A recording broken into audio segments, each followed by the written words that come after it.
Okay, welcome everybody. We'll give it just another minute for folks to be able to join. We'll just thank you for being here today. All right, we'll give it another. Let me just check. Yeah. Okay, welcome. Thank you for being here. We'll give it just a minute for folks to be able to join here today.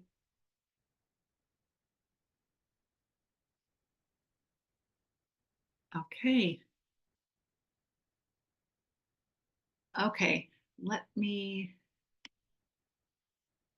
just take care of a few things. Welcome, welcome. Thank you, everybody. Let's see. Um, gonna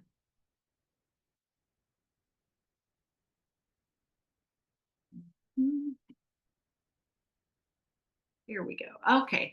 Hi, everybody. Welcome. My name is Denise Ricks, and I'll be with you today.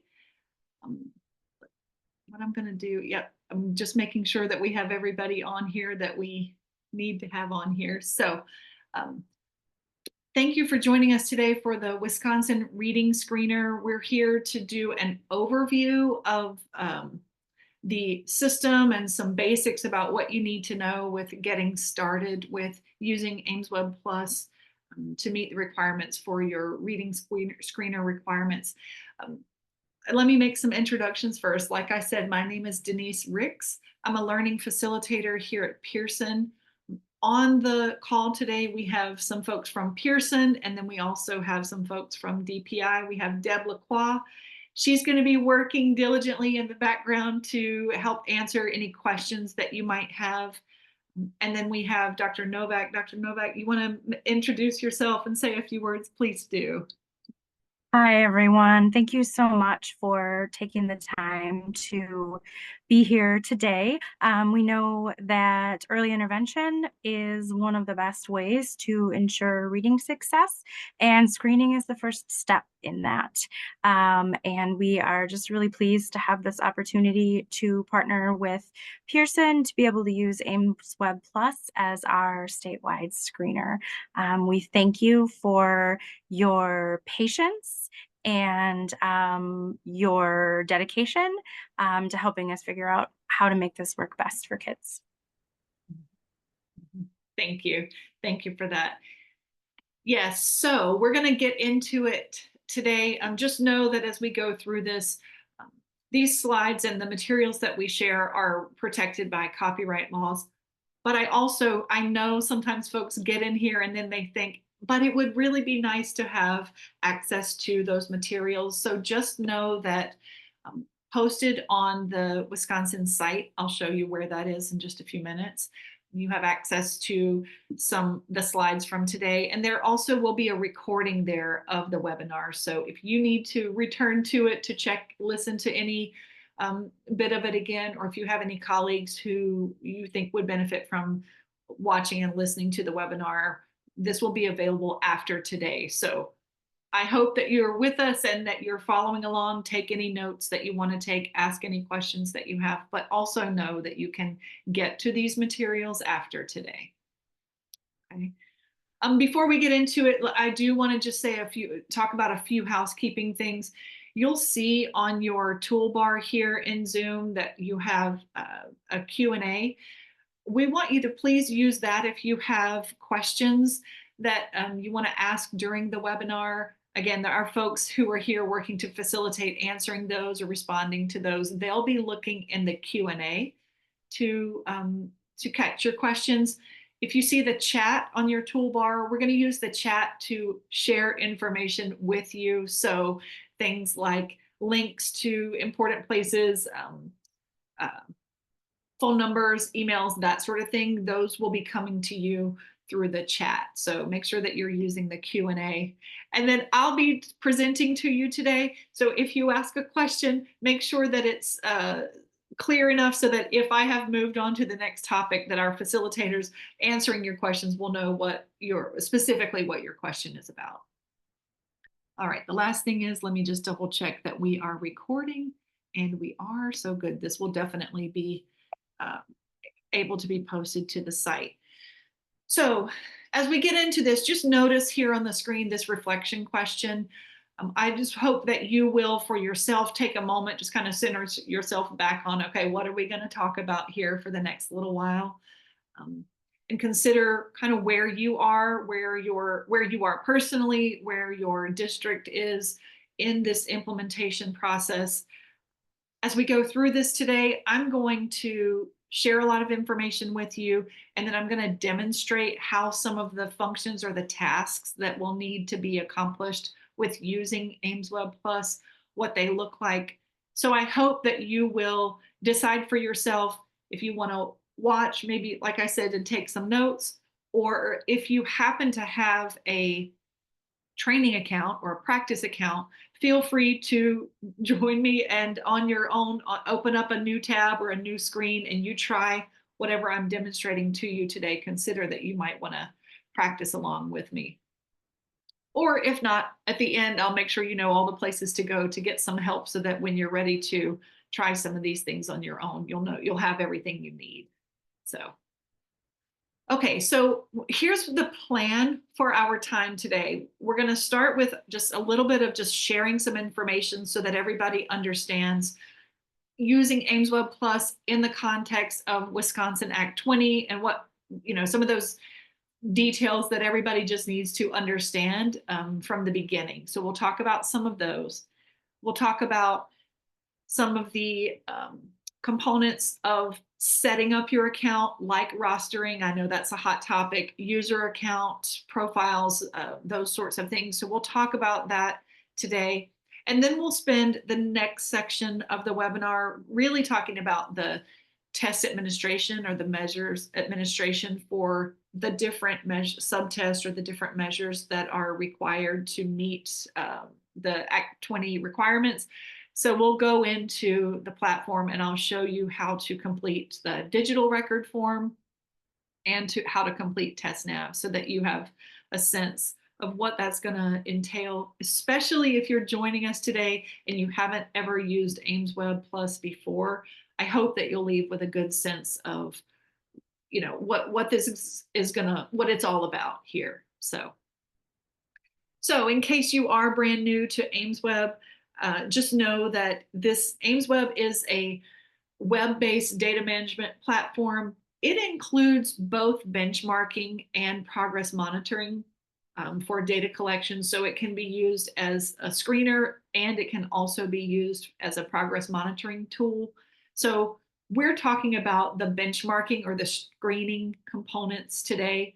So just know when you go in there, you'll see a benchmarking section, you'll see a monitor section. If you're interested, you can explore that. But really our focus for the conversation today is going to be all about using the screening side of things or the benchmark side of things.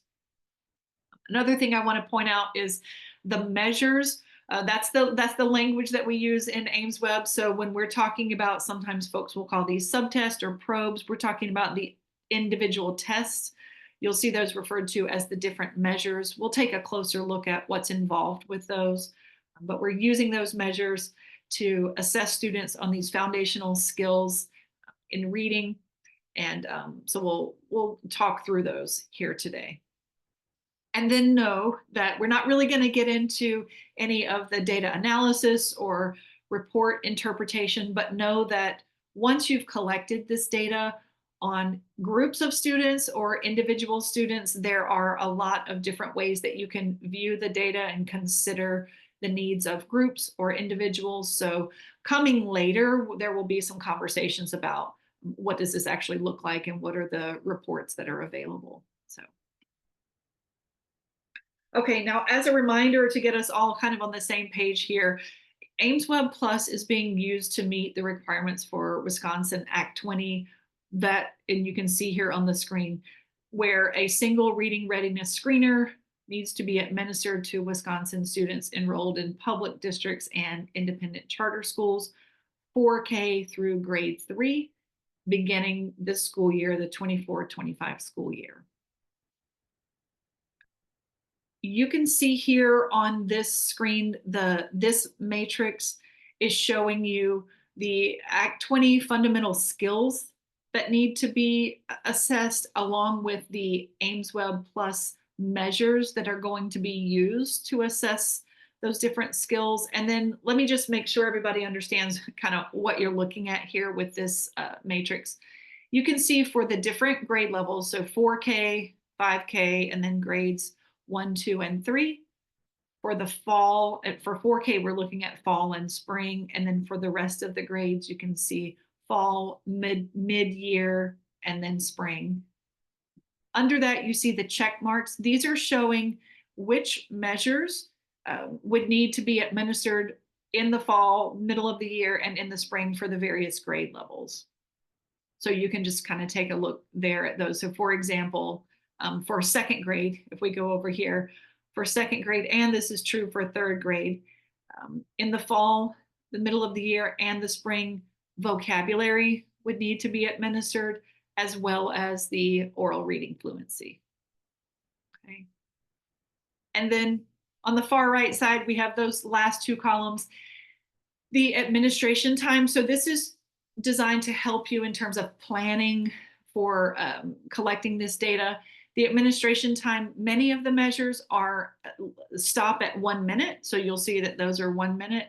Some of the measures might be untimed, but then you can see there about how much time you should plan for those various measures to take to complete those. And then the last column over there is the administration method. So that's going to be how is the data collected?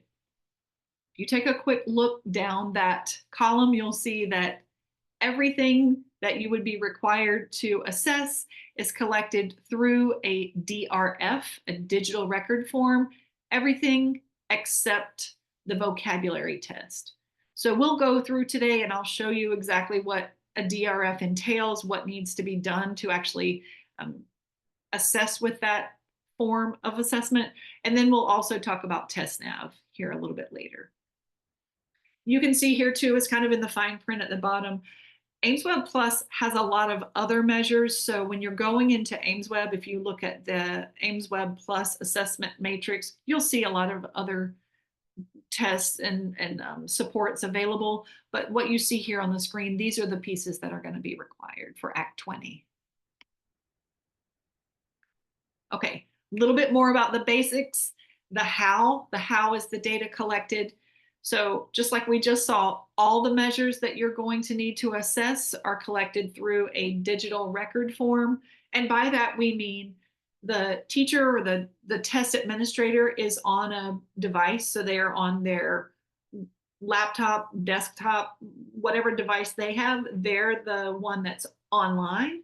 And then the student is sitting across from you referring to a hard copy piece of paper, which we call the stimulus forms. So they're responding to the stimulus forms.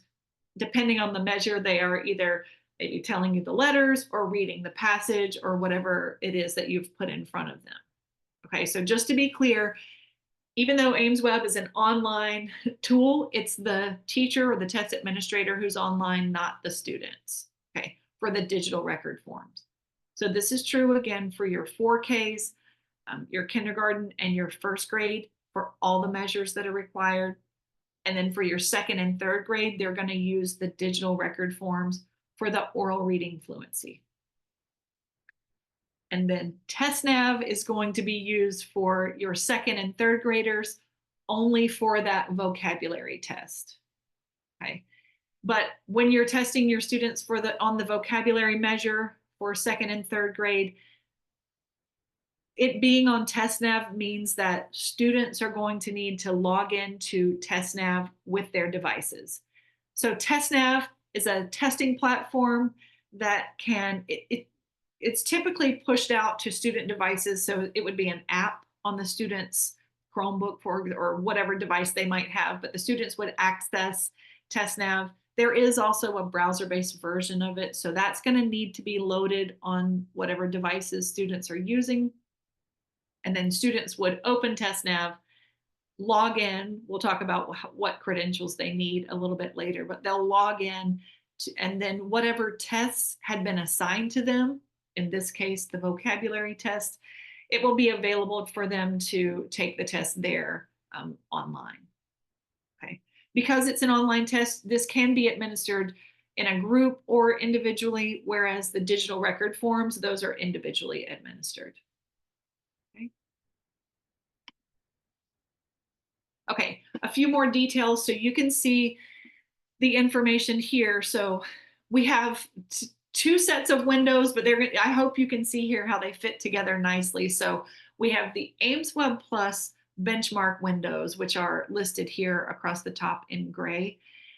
At any given time, we have a benchmark window open for Aimsweb. So technically the fall window opened on August 1st, and it'll be open through November 30th. Then you can see the dates for mid-year or here in the winter, December 1st to March 15th, March 16th through the 31st is the spring window.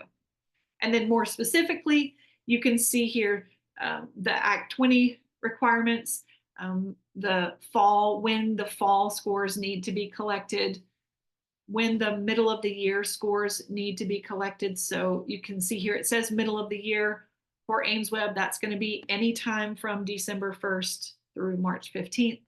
And then you can see the Act 20 requirements here on or before the 45th day prior to the last day of school, which falls right here under Aimsweb, switches over to the spring window on March 16th.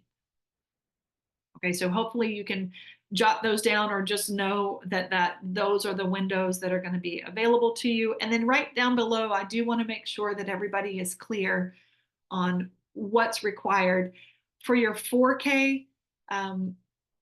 Moving forward, there will be a requirement for collecting fall scores for 4K, not mid-year, but then a requirement for the spring. And then for your kindergarten or your 5K up through grade 3, those scores would be required in the fall and in the winter and in the spring. Okay, but notice the asterisk here. Administration is optional for fall of 2024 only. So this period here, while everything is getting up and running, these are optional, but then moving forward, the expectation would be fall and spring for 4K, and then fall, mid-year, and spring for 5K through grade 3.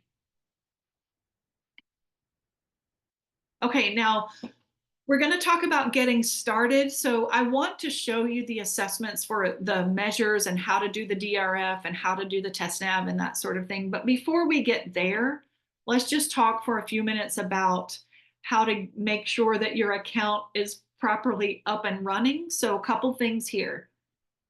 We've provided for a training account to be available to each district.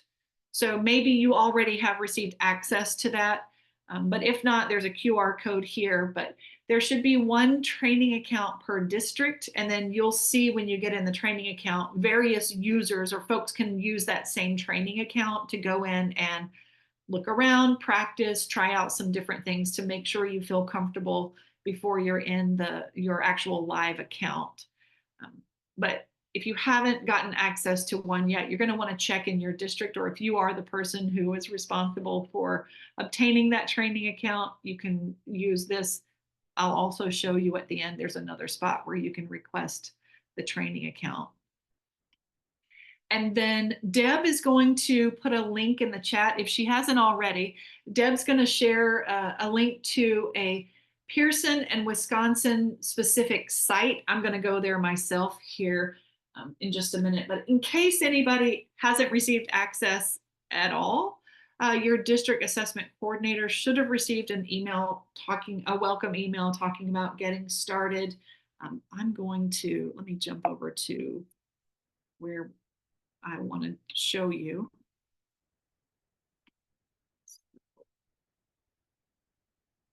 Okay, here, if you can see this, and again, Deb's put the link to this site in the chat, but this Pearson and Wisconsin specific website is going to include a lot of information on a lot of different topics, and we will circle back to this site a little bit later in the presentation, but I know that folks have questions about rostering, so I want to call your attention to, if I'm on this site, I scroll down a little bit, there's a list of items you may have questions about, and you can see item number 2, rostering and data management. So if I click on rostering and data management, it's going to move me right on down to section 2. This is where you're going to want to consult this information. So I'll scroll down just so you can see here what you're looking for or what it looks like. So rostering and data management. This has been updated right here so that you can see actually hot off the presses here, this work here for rostering your 4K through 3rd grade students that have not yet been rostered. It looks like this work's going to begin at 7 p.m. tonight on September 19th. And if you scroll down, if you are already up and running and you have your teachers and your students rostered, you'll see you would be scenario 3, that you're ready to begin assessing your students. If you haven't gotten your account up and running yet, you're going to take a look at this site to see if scenario 1 or scenario 2 really applies to you. Did you have WISE data that has submitted, but you haven't locally rostered? The instructions for what you need to do are here. And then if you have not submitted WISE data and you've not rostered teachers and students, you can see that it gives you some information here about what needs to happen for you. Okay.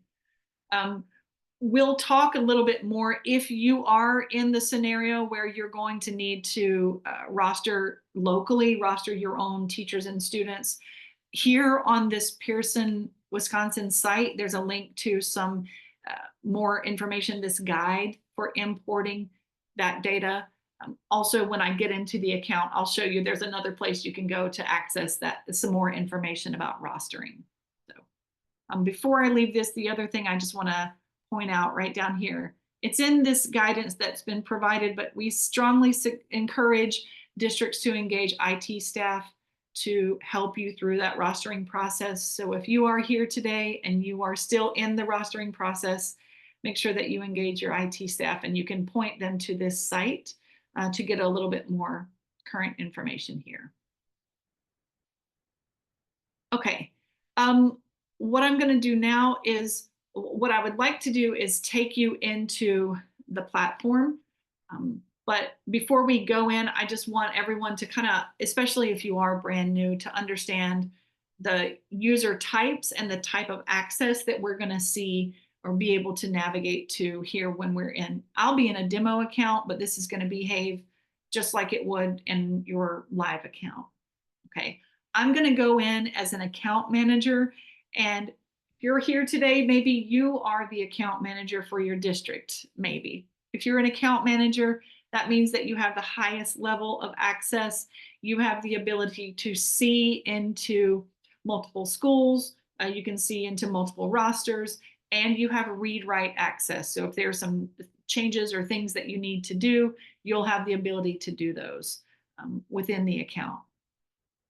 Maybe some folks are here who have reporter level access, and I'll say this is actually true across the board. If you have reporter access, or if you set up some folks in your district with reporter access, they'll be able to view data at these different levels, but they don't have editable access. They don't have read-write access. But if you have someone who you need them to be able to see the results, they're not necessarily somebody who needs to be one of the test administrators, consider you might want to give them the reporter access.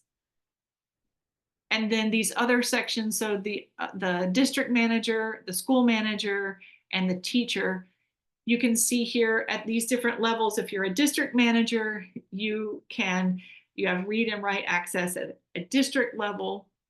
School manager, they have very similar access, except they are only able to see students and data within that school. And then if you have teacher level access, you can see and test, and you have access to any of the rosters that the teacher has been associated with. So they would be able to see and test students who are linked to them on those individual class rosters. Sometimes we've gotten some questions come up about, what about folks who are helping to complete these assessments? They're not a classroom teacher, but they need to be able to see different rosters. Just consider that maybe those folks would be set up as school managers or district managers.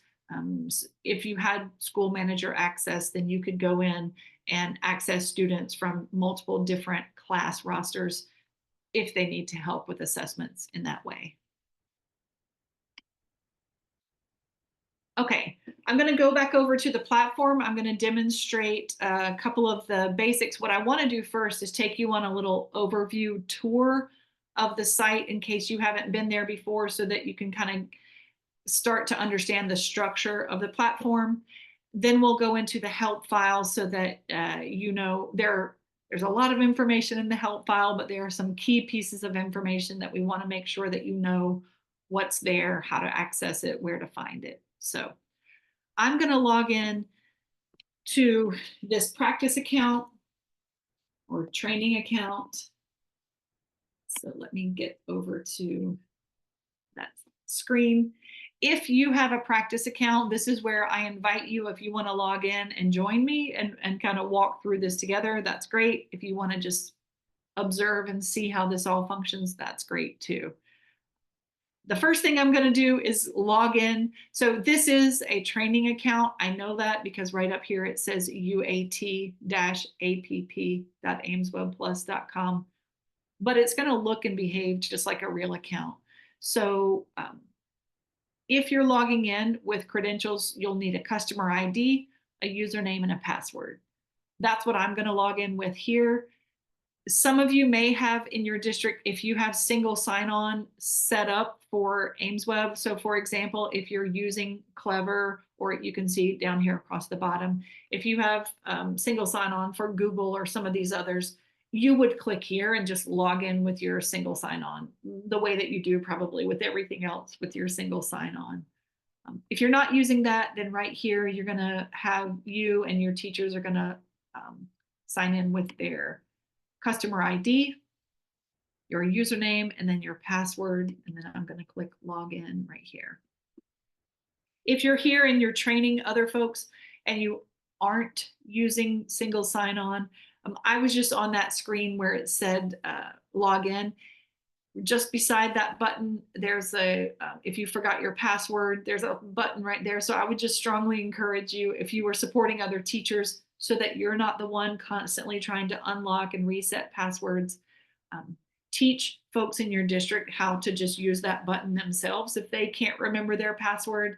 And if they click it, then the system will automatically send a reset link to whatever email is associated with that user. So sometimes that just helps as folks are getting started, takes a little bit of burden off the account manager who's working to get it up and running. Okay, once you log in, you should see something that looks similar to this, or you should see this on your screen. So let me just show you what we've got available to us. Across the top, you have these different buttons or tabs. So it logs in, it lands on the benchmark tab when you log in. And then just below that, you have a drop-down menu where you can open up the drop-down on any of the tabs that you're on. Of course, the options that are available are going to change depending on what you're on. Fortunately, if you're here for, I just need to log in and do some of my benchmark screening, that's the page that it defaults to anyway. So that's good news. You don't really have to navigate too many places to get started. But I just want you to see what's available. There's a monitor button. So if you were using this for progress monitoring, you could go there. There are some additional screeners that are available examples here that you can see in the training account if you wanted to explore those. If we move on over, we've got individual reports and then group reports. So it's just what you would imagine is available there. Any reports that are specific to an individual student, you can find those there under individual reports. If you want to see some group level data, trend data for different cohorts or different grade levels, you can go to group reports. Student management and account management. You probably won't need to go here too frequently because we're going to get your rosters uploaded, and once students are in the system, it's unlikely that you would need to come here, but if there was some need to come to make a specific change, you could find that here under student management. And then account management. If you're here and you are an account manager, you might come to the account management to change some of the permissions or make available some of the specifics. Other than that, you won't need to come to account management except when we're generating usernames and passwords for TestNav.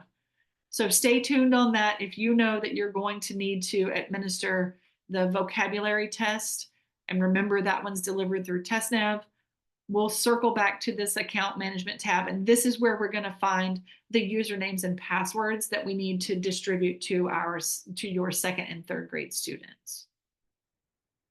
If we look here in the upper right-hand corner before we leave this screen, you can see there are a couple of different things. There's a notification bell. It looks like I have a little notification here. That orange notification is telling me that something's ready. Looks like previously I had requested a report, so here's my notification, and then if I were ready to, I could open up these various reports. To the right of that, you've got you can see your account. Now I'm in a practice account. In your real account, you would see your name here, and then over here, this little arrow pointing to the side, that's the log out button. If we come back over to the left-hand side of the screen, just understand that Aimsweb is set up on a filter platform, a filter structure. So whatever you filter to see, when you click view and refresh, that's what's going to populate the main pane of your screen. So here, if I look at, I'm in a first grade class, I can see, well, let me start at the top so you can see. I'm looking at school systems. I'm in my sandbox district. I'm looking at for all districts. All levels within the district. I'm specifically looking at an elementary training school. I'm in a first grade class, and apparently here my class is named Class 1A. If you are someone who's going to need to access various rosters, this is where you would be able to click on the drop down and navigate to whatever different classes or different rosters that you need to see. For right now, I'm going to leave it on 1A, and I can see that the battery that I'm going to generate is going to be the early literacy. I can see the window. The system knows that we're in fall of 2024. If I needed to go back and look at some previous benchmark window data, I could. I'm going to leave it on 2024 right now. I'm going to leave the comparison group to the national norms, and then I'm going to ask for the display to be percentiles. If I open this up, you can see that you can choose to see raw scores or scores on individual measures, percentiles, scores and percentiles. You have a couple of choices. I'm going to leave it here for percentile right now. And then when I view and refresh, you'll see, again, this is fictional data, but you'll see that my class roster for this Class 1A first grade class will show up. And then I have it set to look at early literacy data. The other option was to look at early numeracy, but if we leave it on early literacy, then I can see here my list of students.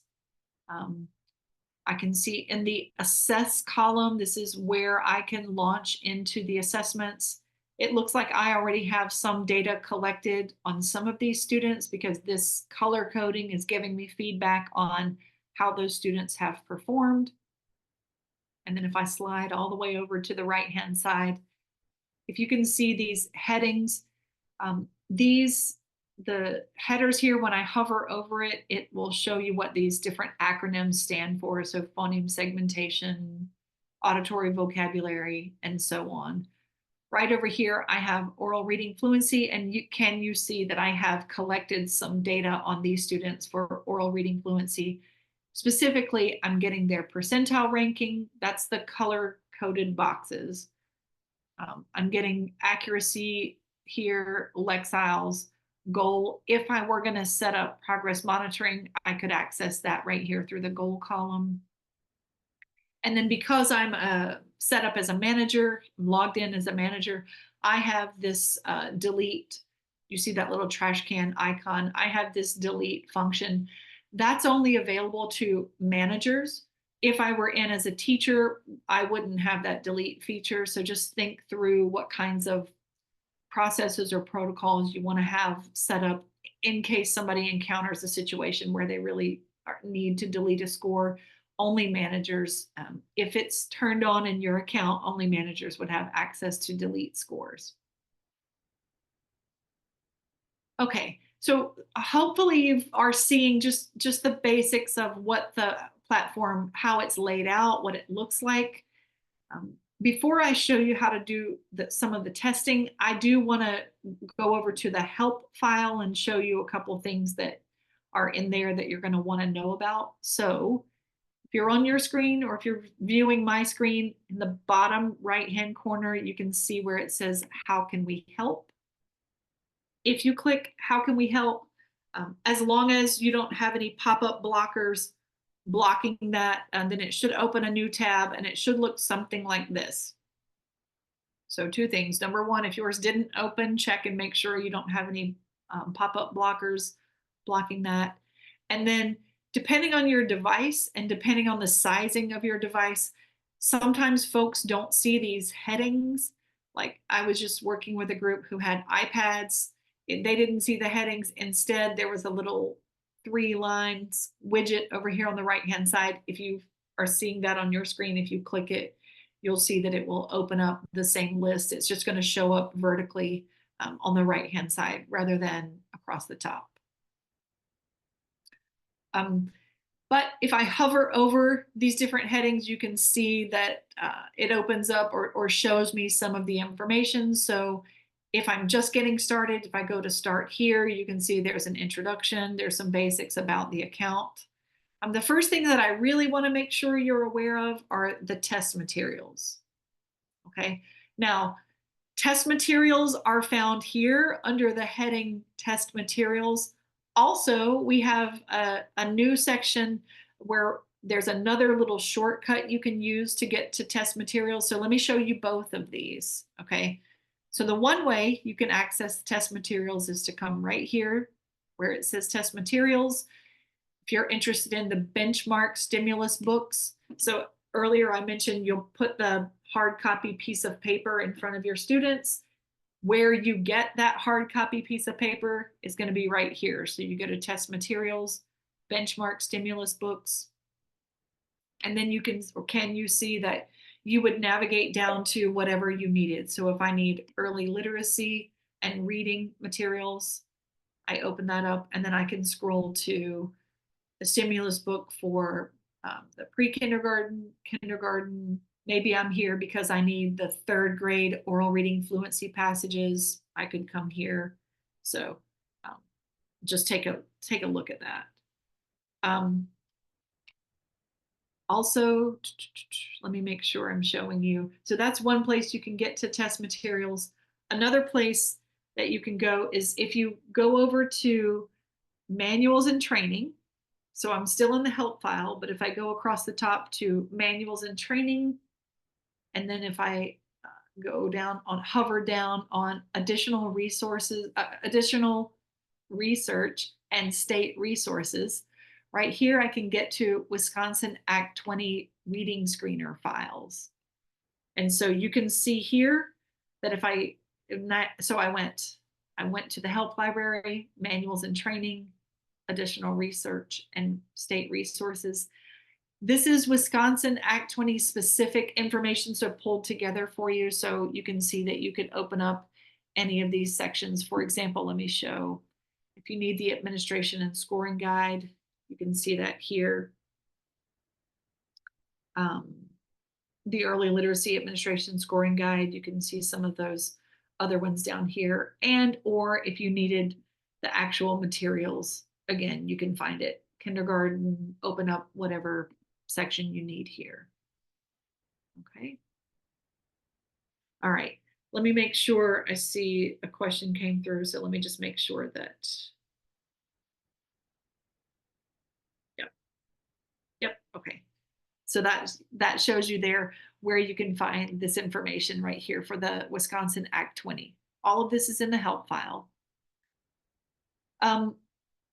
as well as the actual materials. It's right here, these administration and scoring guides. These guides, they don't necessarily have to be printed, but I just want you to see, let me, actually, I think I have one open here.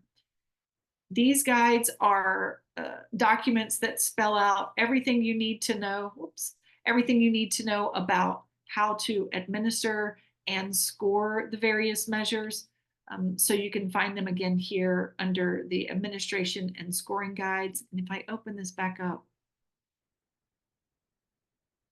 can you see, I hope that you can see that, of course, you would scroll over to the relevant measures and it gives you a little overview of, let's see if I can get to one. It gives you an overview of what's included here. Here's a letter naming. So what it is, what it looks like, what materials you'll need, and then there's specific information about what you need to say. These scripts of what you need to say for the digital record forms are also going to show up on your screen, but a lot of times folks appreciate being able to kind of read through what they're going to need to do. And then just beyond that, there are the scoring rules.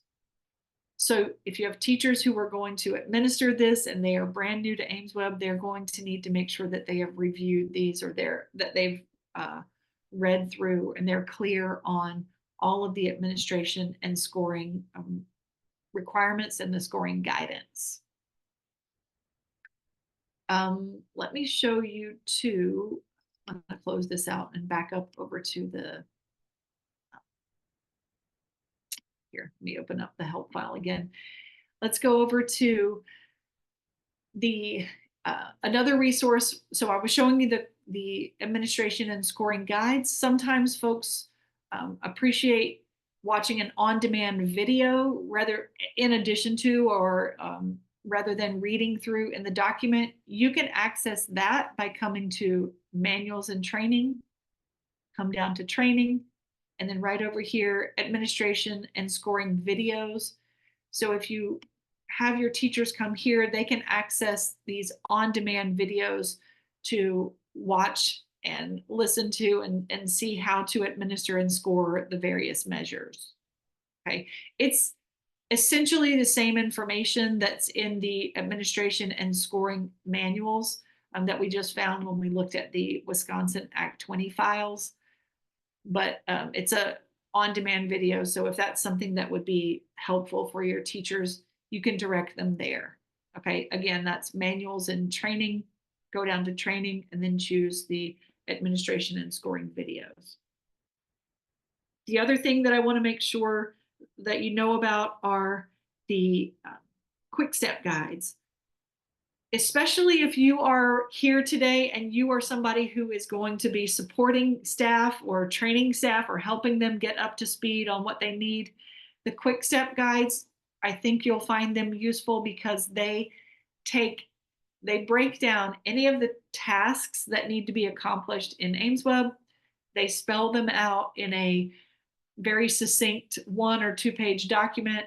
And so you can find those here. And I'm still hovered over manuals and training. I go down to training and then navigate down to quick step guides and videos. These quick step guides are great to give to your teachers or point your teachers to these so that they can find these on their own. And they're in the help file for everybody. For example, if I come over to, so I clicked on quick step guides and videos. If I click on learning plan for benchmarking only, which is what you all need right now, there's a document on how to log into AimsWeb, how to log in if you're using single sign-on. There's one over here about how to create TestNav tickets. So if you have 2nd and 3rd grade teachers who need to know, how do I deal with the TestNav ticket for my vocabulary measure? Or you can see here, any of these other general tasks. How do I administer the DRF? These are going to be very helpful documents that spell out what steps they need to take and then where they need to click on the screen in order to accomplish those tasks. Okay, so the quick step guides, just know that those are also found under manuals and training. Teachers really seem to find these very useful, especially as they're getting started. Okay, Enough about those help pieces right now. What I want to do is go back over to the platform, and I'm going to navigate back over here. I want to show you first how to administer a DRF, or a digital record form, and then I'll show you what it's going to look like for your TestNav. So first, for digital record forms, remember, this is what you're going to use for nearly everything. You're going to use this for 4K all the way up through second and third grade. You can see here listed the various measures. Second and third grade, you're going to use it for oral reading fluency, plus you'll use the TestNav. But each of these grades has some measure that is collected through the digital record form. Okay, so imagine, let's take this example here for this teacher, Ms. Graylish. She's a first grade teacher. She needs to collect some data. We're going to focus just on the oral reading fluency for this example, but the process is and will be the same no matter which of these measures that you're using for your 4K kindergarten, first grade, and then oral reading fluency for second and third grade. So when you're ready to actually start your testing, you're going to need, or a teacher would need, knowledge of how to administer and score the test. So we just looked at that. Make sure that teachers have adequately read through and understand in the administration and scoring guide from the help file. Make sure they understand those scoring rules. Specifically for oral reading fluency, you'll need the hard copy passage of the, I don't have one here, but you'll have the hard copy passage to put in front of the student. Oral reading fluency actually requires two passages, so you'll make sure you have both of those. Those would have been printed from the test materials. Most folks print those out and keep them in like a file or a binder or something that can be shared. They're not consumable as far as you can reuse those from student to student, because you're just placing it in front of the student to read or respond to, and then you can collect it and use it for the next student. And then the test administrator will need to make sure they have access to the appropriate students in the system and that they know how to navigate in the system. So that's what I'm going to show you right now. So let's say that I was Miss Graylish. I've got my first grade class. There are multiple measures that I would need to collect data on, but for this example, I'm just going to use the oral reading fluency. So I've navigated to my first grade class. Daisy Andrews is the first person on the list, so I'm going to assess her. So notice right here under the assess column, there's a little paper and pencil icon, or think of it as a computer screen and a stylus right here. I'm going to click on it, and then I get a pop-up. Now, if I were really assessing the full battery here for what's required for your first grade, I would probably work my way through. But for the sake of time here, I hope you can see here how I'm skipping over to, I'm going to skip to oral reading fluency. It's saying, do you want to administer ORF? I'm going to say yes. And then it's going to open up a new tab where I'm ready to assess the student. So again, let's imagine I've got the student in front of me. I've got the passage ready to put in front of the student. I have enabled the microphone here on my device. So if your teachers do that, then while the test is active, so when I click start, while the timer's running, it would be recording audio if you need that to refer back to. So I'm going to go ahead and start this here just for the sake of time, so you can see I clicked start assessment. The timer is running. I really would have read these instructions to the student first, and I would say, are you ready? Begin. Then I would have clicked the timer, but can you see that it's counting down? The student would be reading to me, and so I'm following along. If the student gets the words correct, I'm not doing anything. If they miss a word, so let's say they substitute, let's see, he is a big lab. Let's say they say mutt instead of mix. I'm going to click that because that was an error there. That's all a teacher has to do with AimsWeb. If you choose to also associate the type of error that was made here, you can. So if a student said mutt instead of mix, that would have been a substitution. I can mark that, but also all I really need to do is just mark that it was an error. Okay.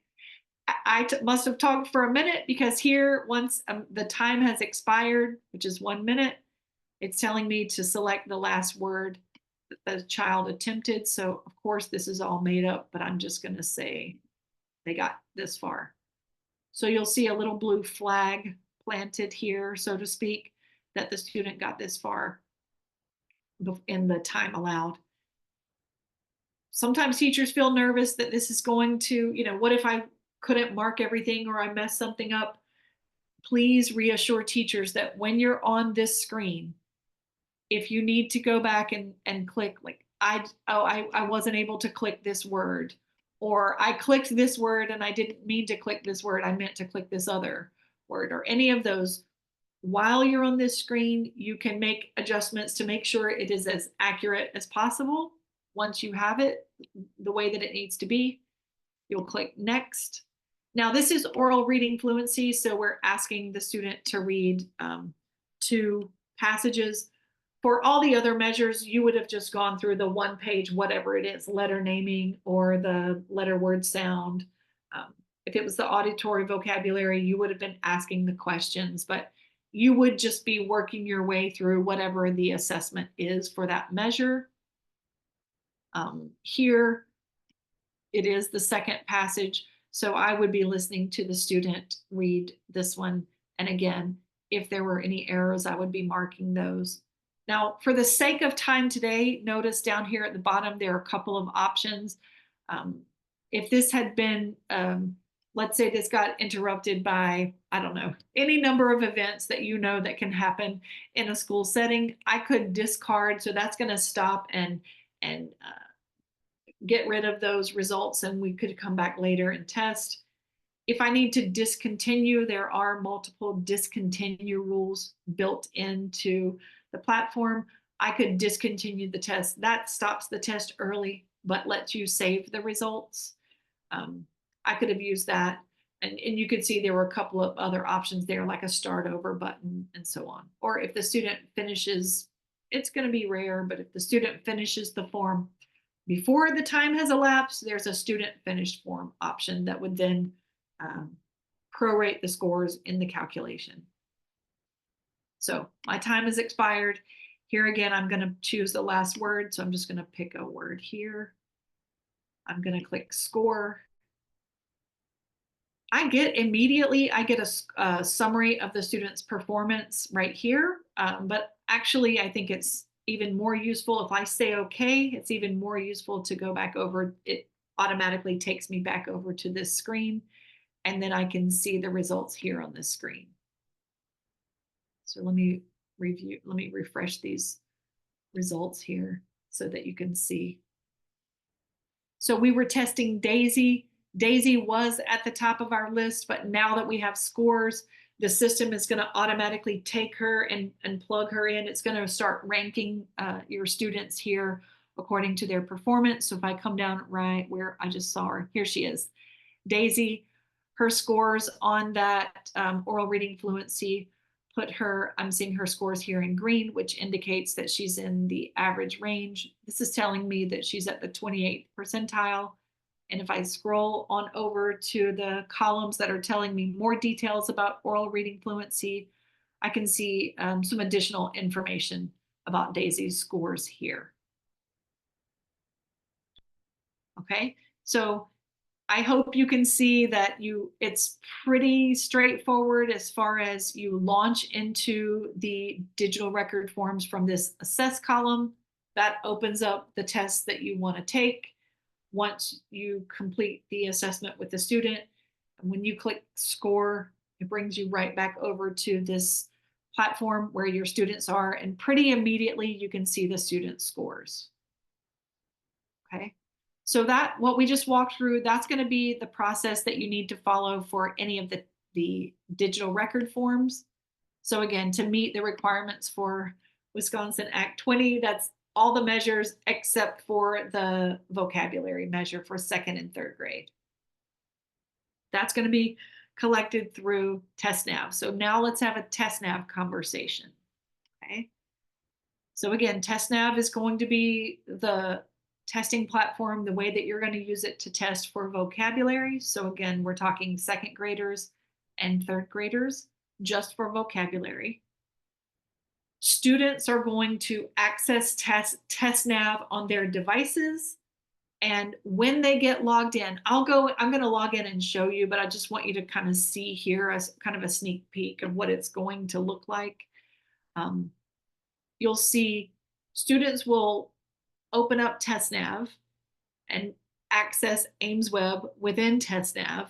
And then if you're using, here we'll go single sign-on first. If you would like to use single sign-on in your district, that's something that will happen on the setup end, again, where we looked earlier, where you can look at the rostering options. You'll contact aimswebPlus customer support. They can help you get that set up if you want single sign-on. Your students would go in and, go sign in here with Clever or whatever it is they happen to have. If you're not using single sign-on, it's not a big deal. You'll just have your students come in and they are going to log in with a username and a password that is provided by aimswebPlus. Okay, I'm going to show you where you find that information. So if you're not using single sign-on, your students will go in with a username and password. Once they get in, here's an example of a screenshot you can see of the vocabulary test. So the student, there would be instructions and a practice item, but this is just showing you a glimpse of what an actual item would look like. So students would, hopefully, they would read this and then pick from the multiple choice, pick the word that means the same as the target word that's underlined in the sentence or the sentence part here. And then once they've selected, they can click next to work their way through the test here. Okay.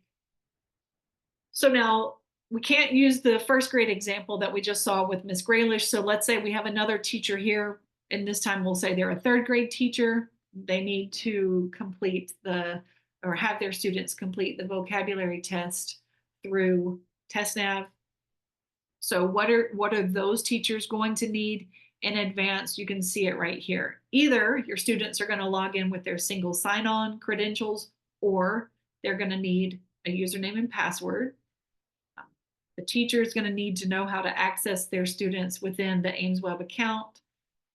There is a script of instructions that the teacher or the test administrator will need to read to the students. It says something kind of like, you're about to take a test on your computer. Here's the steps that you need. Of course, you'll have your teachers read that script. That script is found in the administration and scoring guide.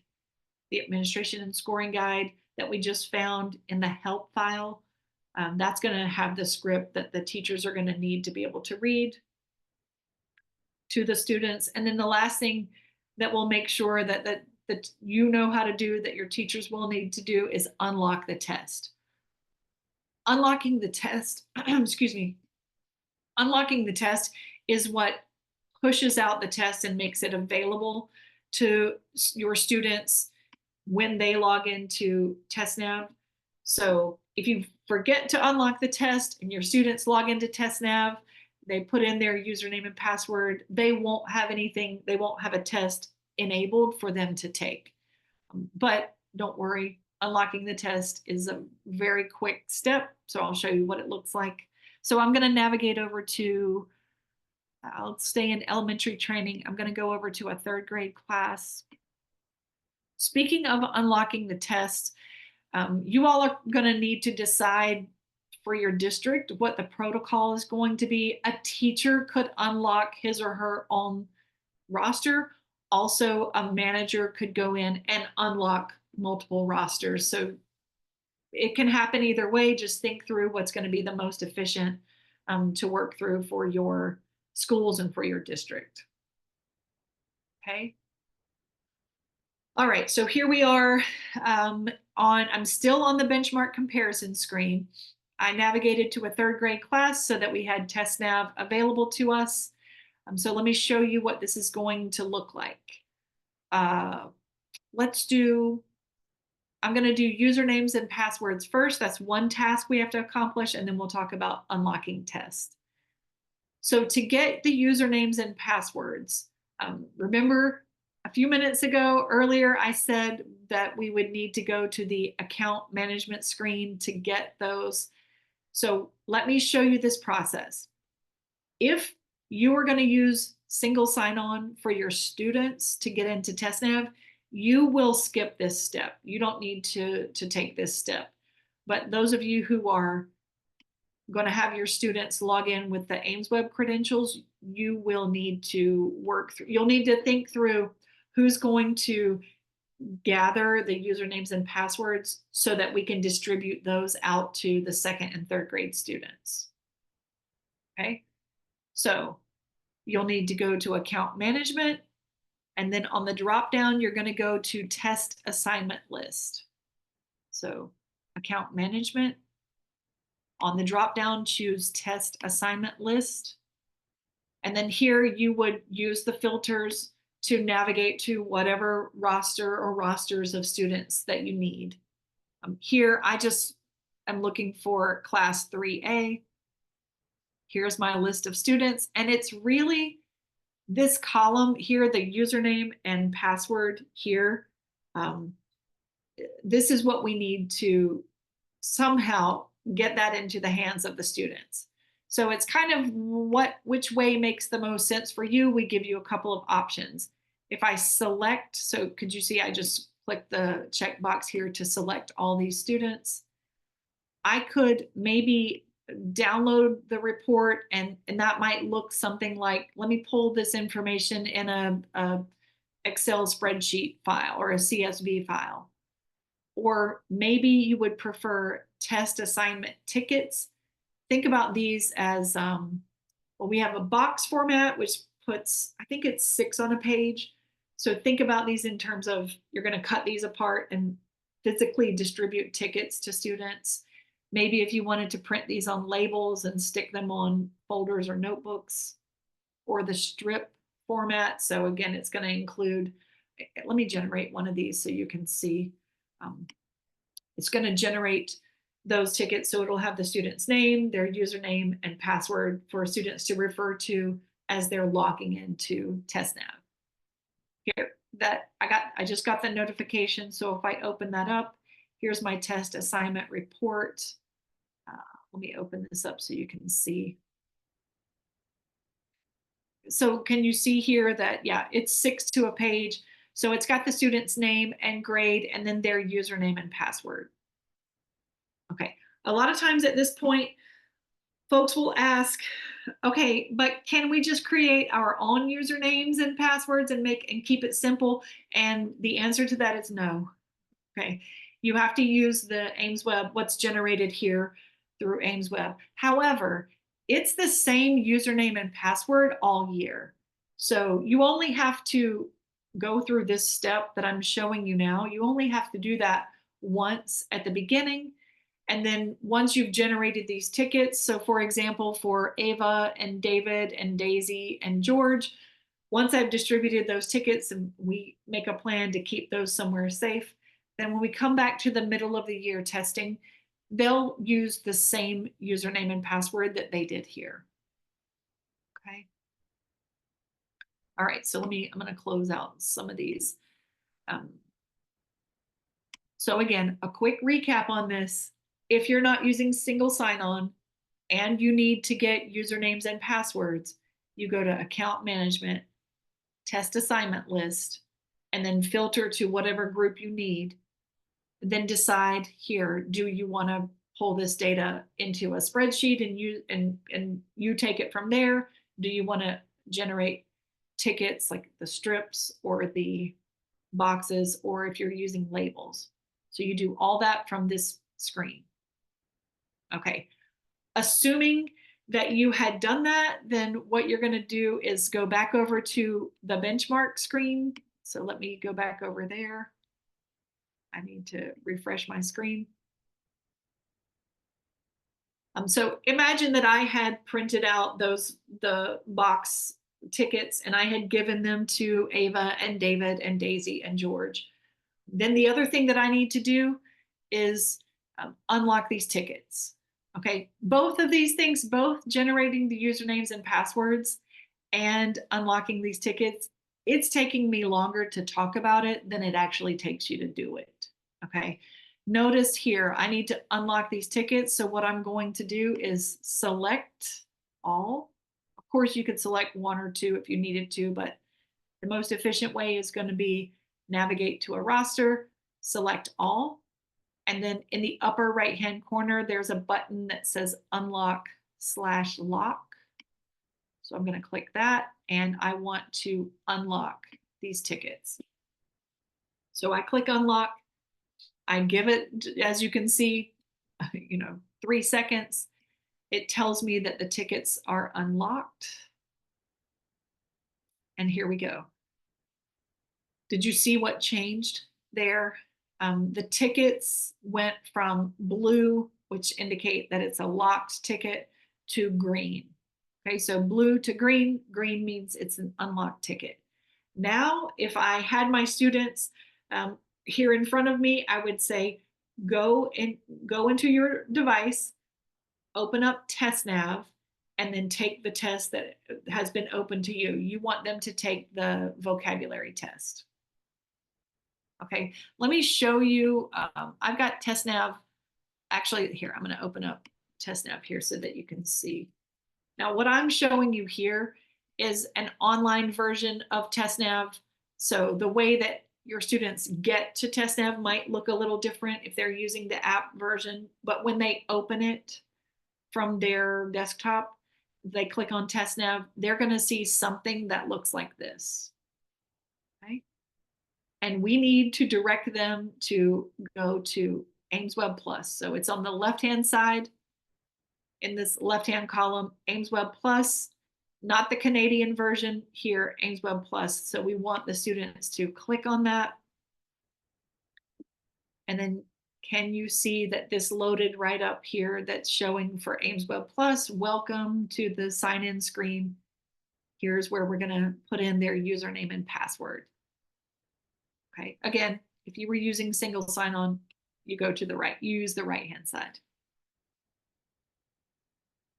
Because we're in training, I didn't generate that little ticket for Ava, but if I were going to, I'm going to step back and forth between Ava's teacher and playing the role of Ava. But if I'm Ava's teacher, I would have passed out the ticket that has the username and password. Because I'm just demonstrating this to you today, I'm just going to quickly copy that username. There's a little shortcut there. If you click on the ticket, you get a pop-up like you see here that shows me the username and password.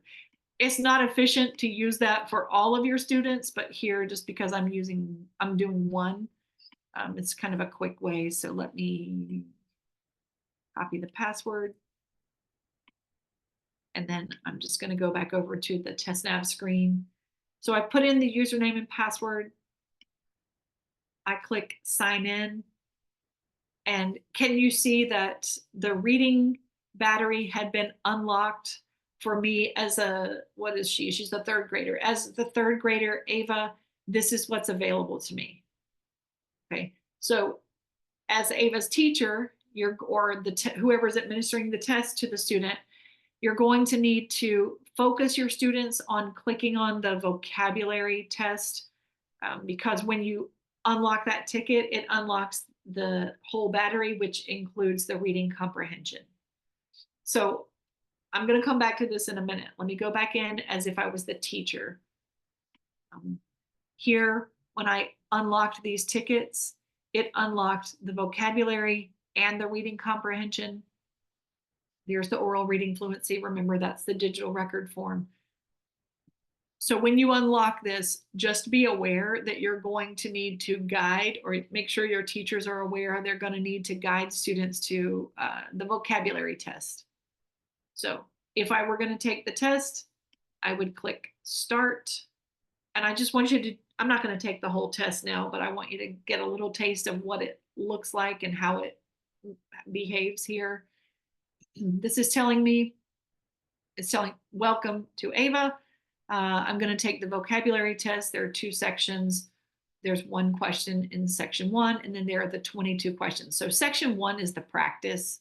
So when I click start, for question 1, I can click start.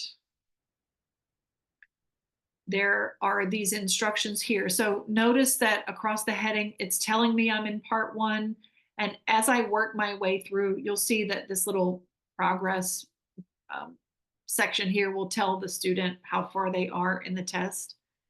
When I'm ready to navigate to the next screen, I'll click this little blue arrow. In case you're feeling some concern or wondering, we do have a read aloud or text to speech option for all of the instructions. And actually, this is a vocabulary test. We also include read aloud within the test because, again, we're testing their knowledge of the vocabulary. So they can click on the play button here and have it text to speech function read what's on the screen to them. So let me just show you here. Instructions. You are about to see some questions about words and their meaning. All right, you get the idea there.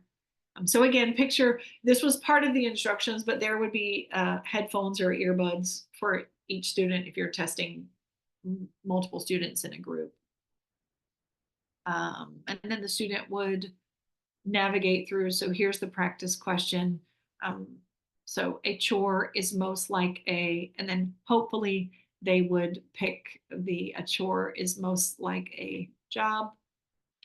And then they're going to click to navigate to the next part. So the text to speech is here on the right-hand side. I do just want to call your attention to, if I am up at the top and I click on, here, let me click off of it so you can see right up here on this little drop-down menu, it's an icon of a person. If you click this, there are some accommodations built into TestNav. So you'll need to check the guidance on which of your students would need this, but it's available here. You can change the background, foreground color. There's a magnifier. There's a show line reader mask, so it can, help show one section of the screen at a time. It's also where you'll go to sign out of TestNav. One thing that's very important when students are testing with TestNav, when they get to the end of the test, they need to be sure that they submit the results. There will be on the screen, there will be an indication that they need to click to submit their results. And then they can click up here to sign out of TestNav when the test is completed. Okay, I'm gonna go back. We're not gonna see scores here because I didn't complete the test, but let me just show you here. I viewed and refreshed. Do you see that here for Ava? Because I did start the test. Instead of seeing the ticket now, I have this little lock icon. As her teacher, I'm now, let's assume I had the whole class testing. I'm now proctoring, making sure students are engaged in taking the test. I could also look at this screen and it tells me once a student starts the test, I see the lock icon, so I can see that she has started the test. If anything happens during the TestNav test and she I don't know, the internet goes out or something like that and she gets bumped offline, or maybe a child sometimes clicks to log out, a student can't get back in on their own. They need the teacher to have them resume the test. And the way you do that is you click on this little lock icon, you get a pop-up here, and you can see that you have the option to start over or resume the test right there. It shouldn't happen on a large scale, but occasionally if that happens to individual students, it's true when the student says they can't get back in, that's right, they can't get back in until you come here, click on the lock icon, and then have them resume the test here. Then from that screen, once you click resume, let me see if I can show you on this screen. Oh, back here on the login screen, there is a refresh button where the student would then refresh. It's not here. It would show right here if I were back on that first page. They would refresh their screen and then they would be able to log back into the test. Okay, so we've been a lot of different places today, but we talked through how you click assess to start those digital record forms. We just talked about how to find the login credentials by going to the test assignment list on account management. And then hopefully you were able to see how quick and easy it is to unlock these tickets. By the way, tickets stay unlocked until you come back and actively you lock them up, or the student actually takes the test. Sometimes that's a question that folks have. So you are going to want to think through what's the most efficient way that you all locally in your districts and in your schools that you're going to, who's going to be responsible for doing that. But it's a pretty quick process, but it has to happen before students actually take the tests. Okay. Let me just make sure and see if there are any other questions that have popped up here for the group. No. So wrapping up. All right, let's talk through where we are now, where I want to make sure you know where to go and get some support. So we've talked through the basics of what needs to happen to complete your screening of your students. Once you have that data, then you can start looking towards, now let's actually look at the scores and the data and what is that telling us. There's some forthcoming data training for CISAs, so know that that's happening here. Actually, it's happening for your CISAs. The benchmark data utilization is going to be offered next week. So as far as support, folks who might be able to help you, CISAs have been through benchmarking essentials training. So the long detailed version of what we just covered, and there will be receiving some training on the benchmark data utilization, or what does it mean? What reports are available for us internally? Looking at what this all means. So that's forthcoming. Also, I want to point out, if you are thinking through how am I going to get teachers trained and get teachers up to speed on what they need to know to be able to actually complete these assessments, let me show you. Let me get back over to that Wisconsin specific site. If you come to this site, now I think I understand where are my notes. I think it's the digest also is going to have updates for some of your folks, but this Wisconsin site that Deb had put in the chat earlier, if you bookmark this so you can check back here, you can come here for some various supports that I'll talk you through, but let me go specifically to that teacher training. So if I scroll down a little bit, if I go over to section 3, maybe you've already been here because this is where you can register to attend live webinars, the on-demand webinars that I mentioned earlier. Here's the slides that we've gone through today, and this is where the recordings will be posted. I had mentioned earlier about if you need a training account, this is also where you can request that training account. But really what I want to show you right now is the online learning curriculum for teachers. So please understand, everything that a teacher would need to know, to learn, to get up to speed on for actually implementing these testing of these measures is in the help file. And we, like you saw earlier in the help file, let me jump over there really quickly. Under the manuals and training, you saw the state resources, the Wisconsin Act 20. So we pulled all this together in this location. A teacher can go through this on his own, on her own, and gather that information. If you think it would be helpful to have a little bit more structured process to walk through, then we encourage you to encourage your teachers to self-register right here. There's a link here. Again, I'm on the Wisconsin site. I'm down in section 3, which says training, online learning curriculum for teachers. This is another way to learn that material. So it's not required, but it's here as a resource for you. Okay, so you're going to want to know about that and probably point some teachers there. There also is some additional information here if you were going to use Aimsweb for other grade levels or some other components that are included in Aimsweb but not part of Act 20, you can also read about that there. Okay, so those are some training options. Let me scroll, let me go to the top and just make sure we've covered the basics here. If you need access to your account, that's section 1. So district assessment coordinators, it gives you a place to contact.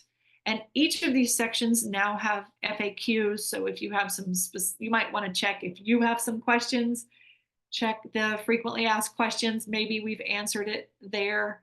So this has some information about setting up rostering. We looked at this earlier. So if you are in the process of rostering, you're going to want to check section 2. There are also some FAQs. Training we just looked at. And then if I move on down, content. So if you have questions about the assessment matrix, you can find it here. Accessibility and accommodations, there's some FAQs there. So if some questions occurred to you today while I was demonstrating some sections, you'll want to check this section. Multilingual learners. Some more information is coming soon, but we do have some FAQs here. So if you want to check that and see if that answers any questions that you might have. And then finally down at the bottom, you can see if you're interested in additional products, that's down at the bottom there. Okay.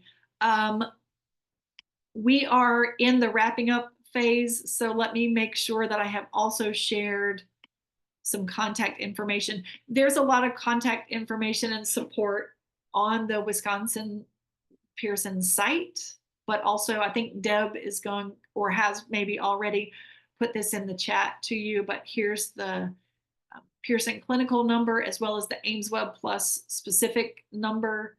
There's a QR code here, and then down at the bottom of the screen you can see there's a training email and there's the Aimsweb support email. So if you need any help, please reach out. You can call, you can email. When you're in the platform, there is also a button that says contact us. So straight from the aimswebPlus platform, you can also contact someone if you have a question or if you have a need.